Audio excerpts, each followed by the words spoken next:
Hello everyone. आज हम लोग एक सिग्निफिकेंट क्वेश्चन का आंसर लेके आए हैं जो कि आपकी प्रीलिम्स के बारे में है। काफ़ी टाइम से इस तरह के सेशन की हम अपेक्षा कर रहे थे, बट थोड़ा डिले हो रहा था। इसमें हम लोग ये समझेंगे कि प्रीलिम्स इतना डिफ़िकल्ट है या आपकी प्रिपरेशन के तरीके ने इसको डिफ़िकल्ट बना दिया है। ठीक है, और इसलिए आप में से कई सारे आस्पायरेंट अपने 2 से 3 अटेम्प्ट वेस्ट करने के बाद ये रियलाइज़ करते हैं कि हाँ, अगर ये बातें मुझे पहले पता होती तो मैं अपने प्रीलिम्स को पहले क्वालिफाई कर पाता। एक बात। दूसरी बात कि जो नज प्रीलिम्स टेस्ट सीरीज है जिसमें कि 100 पेपर्स हैं और 100 पेपर्स हैं और पर पेपर में ये 50 क्वेश्चंस हैं। इसका डिज़ाइन क्या है, कैसे स्ट्रेटेजिकली सुपीरियर है इंडिया में किसी भी टेस्ट सीरीज की तुलना में। When I say any test series, yes I mean that. तो प्रीलिम्स को क्वालिफाई करने में एक बहुत इंपॉर्टेंट एस्पेक्ट होता है रिवीजन। आप रिवीजन करते हैं, यस, बट रिवीजन तो बहुत सारे बच्चे करते हैं। इसके बावजूद भी आप प्रीलिम्स क्वालिफाई क्यों नहीं कर पा रहे हैं, उसका आंसर कहीं ना कहीं इंक्वायरी में छिपा है। क्या आप खुद को इंक्वायर करते हैं? क्या आप खुद को चेक करते हैं? हाँ, आप टेस्ट सीरीज करते हैं और अपने आप को चेक करते हैं, बट कब? वंस इन अ वीक, पूरा सब्जेक्ट पढ़ने के बाद या आधा सब्जेक्ट पढ़ने के बाद। तो इसमें आप अपने आप को कितना इम्प्रोवाइज करते हैं? आप कोई टेस्ट पेपर देने जाते हैं, आपको 50% से कम मार्क्स आते हैं, आप अपने गैप्स को कब फिलअप करोगे? तो उससे कहीं ज़्यादा प्रिसाइज या सुपीरियर तरीका है कि आप टॉपिक वाइज क्वेश्चन सॉल्व करो। यानी कि जो टॉपिक आपने पढ़ा उसको, उससे रिलेटेड आप एमसीक्यू सॉल्व करो। तो आप में से कई बच्चे तो ऐसा भी करते हैं क्योंकि मार्केट में बहुत सारी एमसीक्यूज की बुक्स हैं, बट प्रॉब्लम है स्टैंडर्डाइजेशन में। क्या आप जो एमसीक्यू सॉल्व करते हो वो उतने स्टैंडर्ड क्वेश्चन आपको ऑफर करते हैं जैसे यूपीएससी आपसे पूछता है? ठीक है, और ज़्यादातर बच्चे हमारे ऐसे हैं जो ये टॉपिक वाइज एमसीक्यू सॉल्व ही नहीं करते। स्टैंडर्ड क्वेश्चन की तो बात ही छोड़ दो। तो ये क्वेश्चन आपके लिए अपने आप में सिग्निफिकेंट हो जाता है कि अगर आप केवल रिवीजन करते हो और एमसीक्यूज खासतौर से जो टॉपिक वाइज स्टैंडर्ड एमसीक्यूज हैं उनको सॉल्व नहीं करते, then you do not know how far is the cut off. मतलब कि कट ऑफ आपकी तैयारी में कितनी दूर है, ये बात आपको नहीं पता। ऐसी कंडीशन में you are partially blind and that's why आपके ईयर आफ्टर ईयर वेस्ट हो रहे हैं और प्रीलिम्स आपसे दूर है। ठीक है, तो कुछ एक एक्सपीरियंस हम देखते हैं पहले। आप हैं अक्षत जैन, इनके बारे में शायद आपने कुछ सुना हो या जानते हो। अक्षत ने एक बार ये मेंशन किया कि I was scared of prelims, मतलब प्रीलिम्स का डर था। ठीक है, जबकि ये जानते थे कि मेंस इक्वली टफ है, बट फिर भी डर किससे लग रहा था? प्रीलिम्स से। एंड ही मेंशन, ये स्टेटमेंट आप सभी के लिए एक इंपॉर्टेंट मैसेज है। Prelims holds the key. अगर आप यूपीएससी में क्वालिफाई करना चाहते हो तो उसका की प्रीलिम्स है। आप सीधे मेंस या इंटरव्यू की तैयारी करके भी कुछ नहीं कर सकते जब तक आपको इस गेटवे से एंट्री नहीं मिलती है। अक्षय जैन, जिनकी सेकेंड रैंक थी यूपीएससी सीएससी 2018 में, उन्होंने ढेर सारे टॉपिक वाइज क्वेश्चंस सॉल्व किए जो उनके लिए इंपॉर्टेंट माइलस्टोन लेके आया, जिसकी हेल्प से उन्होंने मीन्स दिया और सिलेक्शन लिया। ठीक है, एक बहुत इंपॉर्टेंट मैसेज है आकृति सेठी की ओर से, ये आप सभी के लिए। And here I mean that कि आप में से 95 बच्चे इस मैसेज से अपने आप को रिलेट कर पाएंगे। देखिए आकृति की स्टोरी क्या है। कई सारे न्यूज़पेपर ने आकृति की स्टोरी को कवर किया था कि आकृति ने पहले 5 अटेम्प्ट में तो प्रीलिम ही क्वालिफाई नहीं किए। ठीक है, और जब इन्होंने छठवां यानी कि 6th अटेम्प्ट दिया तो इनका ऑल टाइम लो स्कोर आया। ठीक है, ऑल टाइम लो स्कोर आया और 7th अटेम्प्ट में इन्होंने फाइनली सिलेक्शन लिया। इनकी भी वही प्रॉब्लम कि काश इनको ये पता होता कि अपनी स्ट्रेटजी को किस तरह सेव करें जिससे कि ये अपने सिलेक्शन को इंश्योर कर सकते हैं। आप हैं आकृति सेठी। कई, जैसे कि मैंने बताया कि कई सारे न्यूज़ चैनल्स ने इनको कवर किया था बिकॉज इनकी स्ट्रेटजी ज़्यादातर बच्चों के लिए यूजफुल है। ठीक है, 249 रैंक इन्होंने सीएससी 2022 में गेन किया और बहुत बेसिक बात करी। ठीक है, ना कि बहुत सारे टॉपर्स की स्ट्रेटजी को फॉलो करने के चक्कर में पड़े। और लास्ट अटेम्प्ट में इन्होंने अपने नोट्स को रिवाइज किया, साथ में टॉपिक वाइज एमसीक्यू सॉल्व करें और उन्होंने बोला कि उससे क्लैरिटी आती है। और जब आपको क्लैरिटी आती है तो आपका टाइम बचता है एग्जाम में, ठीक है। और जब टाइम बचता है, कंफ्यूजन कम होता है, then it is easy for you to qualify prelims. अगर आप प्रीलिम्स क्वालिफाई करोगे तभी आप मेंस या इंटरव्यू की बात सोच सकते हो। विशाखा को आप सभी जानते हैं कि विशाखा ने पहले 2 अटेम्प्ट में प्रीलिम्स क्वालिफाई नहीं किया, हालांकि रिवीजन करती थी, ठीक है, बट इनकी पढ़ाई में कंटिन्यूटी नहीं थी, और कंटिन्यूटी नहीं हो पाने के कारण इनके रिवीजन का आउटकम इनको नहीं मिलता था। इनकी 2019 में 6वीं रैंक थी, ठीक है। तीसरे अटेम्प्ट में इनको फाइनल सिलेक्शन मिलता है, और इन्होंने ढेर सारे जब एमसीक्यूज डेली बेसिस में सॉल्व किए, यहाँ पे ध्यान दो, डेली बेसिस में सॉल्व किए, तो इससे इनकी स्टडी आवर्स बढ़ गए और कंटिन्यूटी भी आ गई, ठीक है। तो रिवीजन का आउटकम इनको मिलने लगा। एंड वेरी इंपॉर्टेंट, पूजा, इनका मैसेज देखते हैं पहले। I could not clear prelims in my first 4 attempt. क्या आप लोग अपने आप को इस तरह से रिलेट कर पाते हो कि पहले 4 अटेम्प्ट में इन्होंने प्रीलिम्स ही क्वालिफाई नहीं किया, ठीक है। इनको किसी ने एडवाइस दिया कि रिवीजन के साथ साथ, जो आप रिवीजन कर रहे हैं उसके साथ साथ आप एमसीक्यू सॉल्व करो, ठीक है। मतलब कि जिस टॉपिक को आप रिवीजन कर रहे हो उसके एमसीक्यू सॉल्व करो, जिससे जो इनकी मिस्टेक्स थी वो सरफेस पे आ गई, वो ऊपर आ गई। अब इन्होंने करीब 10,000 एमसीक्यू सॉल्व करे, कब? अपने 5th अटेम्प्ट में, और 5th अटेम्प्ट में इन्होंने 258 रैंक गेन करी, मतलब फाइनली इन्होंने सक्सेस गेन करी। तब जब इन्होंने ढेर सारे एमसीक्यू सॉल्व करे, प्री क्वालिफाई किया, देन ऑफ कोर्स मेंस देने का अवसर मिला, मेंस क्वालिफाई किया, एंड देन फाइनल सिलेक्शन। तो 4th टाइम इन्होंने प्री फेल किया, ठीक है। इस तरह की स्टोरीज आप कितनी भी कर लीजिए, आप अपने आप को रिलेट कर सकते हैं। Yes, this handsome man has very important message for you, and that is, मैं तो परेशान हो गया था, ये पढ़ो तो वो छूट जाता था, सिलेबस ही कवर नहीं हो पा रहा था, इस चक्कर में प्रीलिम्स भी नहीं हो रहा था। वो तो भला हो मेरे एक फ्रेंड का जिसने मुझे डेली एमसीक्यू सॉल्व करने के लिए प्रेशराइज किया। देखिए, जितने सरल तरीके से इन्होंने अपनी बात करी है, ठीक है, और डेली एमसीक्यूज पे जिन्होंने असर्ट किया है, जुनैद, जिनकी रैंक 3 थी, ठीक है, तो आप इनसे भी एक ही तरह के मैसेज पाते हैं कि अगर आप प्री क्वालिफाई नहीं कर पाते तो बाकी की बातें तो छोड़ दो, ठीक है। सो इन्होंने भी जो अपना फाइनल सिलेक्शन गेन किया, दैट इज पहले 3 अटेम्प्ट में इनका प्री नहीं हुआ था, फर्स्ट 3 अटेम्प्ट में इनका प्री नहीं हुआ था। तो इस तरह की स्टोरीज आप अपने आप को कितनी भी रिलेट कर सकते हो, कितनी भी स्टोरीज आप देख सकते हो, देयरफॉर स्टोरीज कंटिन्यूज।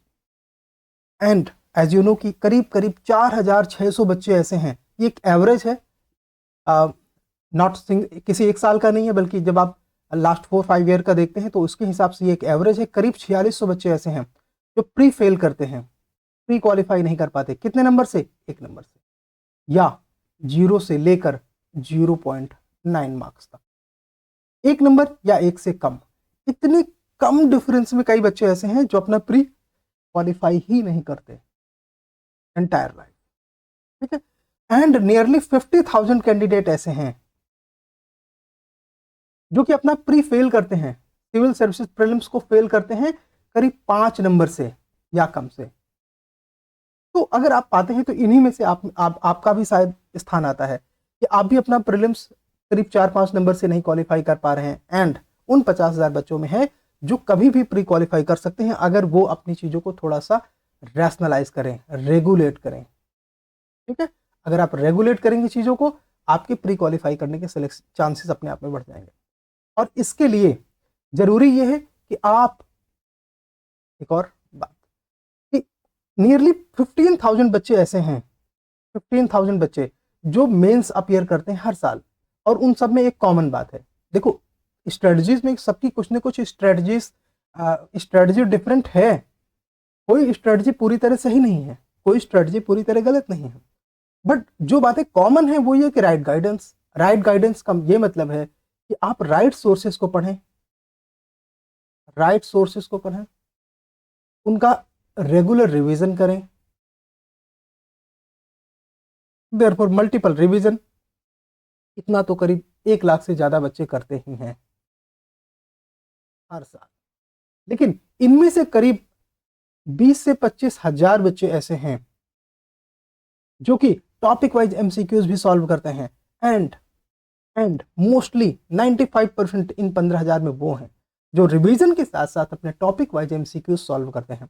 एक बात एडिशनली जो मैं अपनी तरफ से जोड़ रहा हूं आपके लिए कि आप जो भी क्वेश्चन सॉल्व करो वो यूपीएससी स्टैंडर्ड का होना चाहिए, ठीक है, यूपीएससी स्टैंडर्ड का होगा, तभी आपको उसका एडवांटेज है। अगर आप रीजनल एग्जाम से स्टेट एग्जाम के लेवल के क्वेश्चन सॉल्व करते हो, मे बी कि आप एफर्ट कर रहे हो, मेहनत कर रहे हो, लेकिन इसके बावजूद भी आप क्वालिफाई ना कर पाओ, तो इसके लिए दी कॉन्सेप्चुअल आईएएस जो टेस्ट सीरीज लेके आए हैं वो नज है। Nudging is basically helping you in such a way जिसका कि आपको एहसास भी नहीं होगा और हेल्प होती चली जाती है, ठीक है। सो उसे नज बोलते हैं, that is nudging. UPSC prelims test series, जैसा कि मैंने पहले भी बताया था कि इसमें एक पेपर में 50 क्वेश्चन होंगे। क्यों, वाई 50? 50 इसलिए सो दैट कि आप वीक में कम से कम 3 दिन 3 डेज अपने मोबाइल को ओपन करो, द कॉन्सेप्चुअल आईएएस का एप्लीकेशन डाउनलोड करो गूगल प्ले स्टोर से, टेस्ट पे क्लिक करो, डेमो पे क्लिक करो, आपको कुछ पेपर्स फ्री मिल जाएंगे, उसको चेक करो। फिर अगर आप उसको सब्सक्राइब करते हो तो फिर आपको ये 100 पेपर्स मिलेंगे। कितने पेपर्स हैं ये? 100 पेपर्स, 100 पेपर है इसमें, ठीक है। यानी कि आप अल्टरनेट डेज सॉल्व करोगे तो आप आसानी से 100 पेपर सॉल्व कर सकते हो। और जैसे कि आपने मंडे को सॉल्व किया तो ट्यूसडे को आप इसका डिस्कशन देखो, क्योंकि इसमें हर पेपर के साथ अराउंड 90 मिनट का टेस्ट डिस्कशन होगा, ठीक है।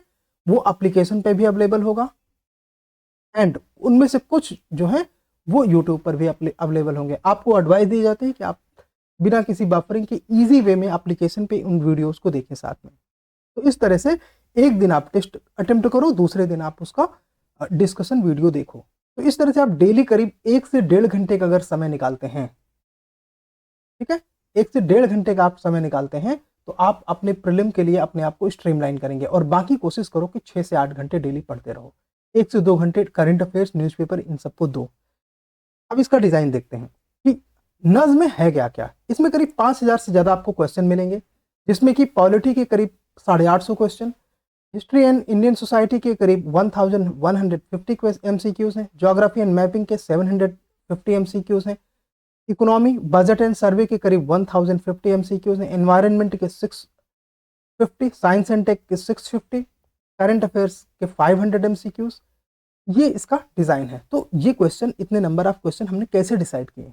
ये 10 ईयर का एवरेज है। ये जो रेशियो लिया गया है ये 10 साल यूपीएससी प्रीलिम्स में आए हुए क्वेश्चन में किस सेक्शन को, किस सब्जेक्ट को कितने क्वेश्चन डेडिकेट किए गए हैं उसके अनुपात में नंबर ऑफ क्वेश्चन चूज किए गए हैं, ठीक है। और मैं आपको फिर बोलूंगा कि आप ये टेस्ट पेपर जरूर अटेम्प्ट करो, एक बार देखो आप पहले कि हाँ, जहां जिन टेस्ट सीरीज में आप टाइम वेस्ट कर रहे हो उसकी वजह से क्या आपको वो ग्रोथ मिलेगी क्या, ये क्वेश्चन आप खुद से पूछो। आप पाओगे कि जब तक आप इस स्टैंडर्ड के एमसीक्यूज नहीं सॉल्व करते, क्वेश्चन नहीं सॉल्व करते, मल्टीपल चॉइस क्वेश्चन नहीं सॉल्व करते, तब तक आपको दिक्कत आएगी और आपके ईयर आफ्टर ईयर वेस्ट होते रहेंगे। Do not waste. इसमें 58 पेपर्स हैं टॉपिक वाइज, 12 रिवीजन पेपर हैं, ठीक है, 15 एडवांस पेपर हैं, इसके अलावा 15 कॉम्प्रहेंसिव पेपर्स हैं। ड्यूरेशन 60 मिनट का है, ठीक है। 50 क्वेश्चन के लिए 200 मार्क्स असाइन किए गए हैं, एक क्वेश्चन 4 मार्क्स का असाइन किया गया है, नेगेटिव मार्क्स सेम वे है, और 90 मिनट का टेस्ट डिस्कशन है। सो दैट इज नज प्रीलिम्स टेस्ट सीरीज 2024 एंड ये उसका बेसिक प्लान है। इसमें आप सोर्सेज से लेके हर चीज को देख सकते हैं। पॉलिटी के शुरुआत में ही करीब 12 पेपर हैं, उसी तरह economy, geography, history, environment, science and tech सभी के क्वेश्चन हैं। आप इसको स्क्रीनशॉट भी ले सकते हैं, इसको डाउनलोड भी कर सकते हैं हमारे टेलीग्राम चैनल से। इसके अलावा इसका लिंक अवेलेबल होगा डिस्क्रिप्शन बॉक्स में। तो इस तरह से ये 100 पेपर्स हैं, 1 to 6, देन 7, 8 अप टू 15। आप इसको देख सकते हैं। उसी तरह से पॉलिटी, फिर यहाँ पे रिवीजन पेपर्स हैं, देखिए साथ में पॉलिटी के जैसे 10 पेपर खत्म होंगे, ये पॉलिटी के 2 रिवीजन पेपर आएंगे। फिर इसके बाद पेपर नंबर 13, 14 से हिस्ट्री शुरू होता है, जिसमें कि एंशिएंट मेडाइवल कल्चर सबको प्रॉपर वेट दिया गया है। इस तरह से आप यहाँ से सिलेबस अपना देखते चलिए। इस यूपीएससी सिलेबस के हिसाब से आप रिवाइज करो, रिवीजन के साथ साथ एमसीक्यूज करो, ठीक है। तो ये इंटीग्रेटेड तरीके से अगर आप पढ़ाई करते हो, सोर्सेस, तो सोर्सेस के लिए यहाँ पे आप रेफर कर सकते हैं, साथ साथ आप अपने नोट्स जरूर पढ़ेंगे, ठीक है। अगेन इस तरह से आप देखेंगे तो इस मॉडर्न के क्वेश्चन होंगे, बीच में रिवीजन है,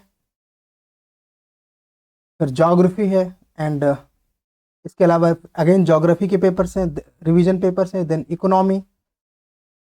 ठीक है, तो ये अपने आप में डिज़ाइन है। इसमें आप सारे एक एक करके रोक के इसको अच्छे से देख सकते हैं, समझ सकते हैं कि किस तरह से सिलेबस को कवर किया गया है। एंड फिर एनवायरनमेंट, साइंस, टेक। तो ये बेसिकली देखो यहाँ तक हम पहुँच गए 77 पेपर्स तक, है ना।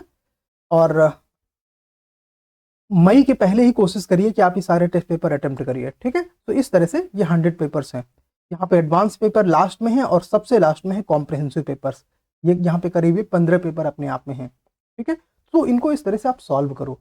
ये हिंदी एंड इंग्लिश दोनों माध्यम में होगा, इसलिए ये आपके लिए अपने आप में एक अपॉर्चुनिटी है कि आप दी कॉन्सेप्चुअल आईएएस के नर्स प्रोग्राम से जुड़ेंगे, अपने आप अपनी प्रिपरेशन को स्ट्रीमलाइन करेंगे और उन अपॉर्चुनिटीज़ को जिनकी वजह से आपका सिलेक्शन नहीं हुआ उनके इंश्योर करेंगे और सिलेक्शन लेंगे।